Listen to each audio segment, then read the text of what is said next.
జోగులాంబ గద్వాల జిల్లా విత్తన పత్తి పంట కొనుగోలుపై పెట్టిన ఆంక్షలకు ఆగ్రహించిన రైతులు కలెక్టర్ కార్యాలయం ముందు ధర్నా నిర్వహించారు. ఎకరాకు 2 క్వింటాళ్ల పంటను మాత్రమే కొనుగోలు చేస్తామని సీడ్ ఆర్గనైజర్లు కంపెనీలు షరతులు విధించడంతో పండించిన మొత్తం పంటను విక్రయించాలని వారు డిమాండ్ చేశారు. రోడ్డుపై బైఠాయించి రాస్తా రోకో చేసేందుకు యత్నించగా అడ్డుకున్న పోలీసులతో వాగ్వాదానికి దిగారు. ప్రభుత్వం వెంటనే చర్యలు తీసుకుని రైతులకు న్యాయం చేయాలని డిమాండ్ చేశారు.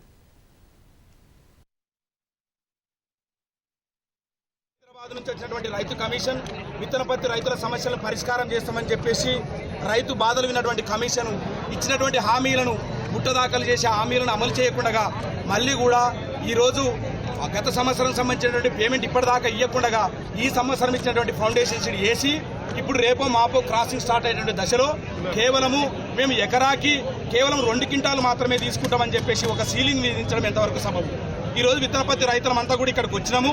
ఈ సమస్యని పరిష్కారం చేయాలా? నిజంగా కంపెనీలకు మీ దగ్గర కావాల్సినటువంటి పత్తి విత్తనాలు ఉన్నప్పుడు మీరు ఎందుకు అన్ని వేల ఎకరాలు ఇవ్వాల్సి ఉండే? మీకు కావాల్సినంత ఎంత అవసరం ఉండేనా అంతనే మీరు ఫౌండేషన్ సీడ్ ఇవ్వాల్సి ఉండే కదా. కానీ ఇక్కడ ఏం చేసినారంటే మొత్తానికైతే 45,000 ఎకరాలకు పైగా ఇచ్చేసి ఇప్పుడు కేవలం ఎకరాకి 2 క్వింటాలు మాత్రమే తీసుకుంటామని చెప్పేసి రైతులను దగాకు గురి చేస్తున్నారు. ఆయన జరిగేదాకా ఇక్కడ నుంచి కదిలే ప్రసక్తి లేదు. ఈ రోజు మీకు అంతగా ఎక్కువగా కావాల్సిన అవసరం లేకుంటే మీరు 1000 ఎకరాలు ఇచ్చే బదులు 500 ఎకరాలు ఇవ్వాల్సి ఉండే. ఈ రోజు మీరు ఎందుకు ఈ రోజు అన్ని వేల ఎకరాలు ఇచ్చి ఎకరాకి 2 క్వింటాలే తీసుకుంటామని ఎందుకు అంటున్నారు? మీకు అవసరం లేకుంటే క్రాప్ హాలిడే ప్రకటించాల్సి ఉంది.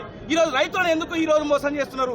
కాబట్టి రైతులకు న్యాయం జరగాల, స్పష్టమైన హామీ ఇవ్వాలా, పండించిన పంట మొత్తం కొనుగోలు చేసేలా కలెక్టర్ గారు చర్యలు తీసుకోవాలా.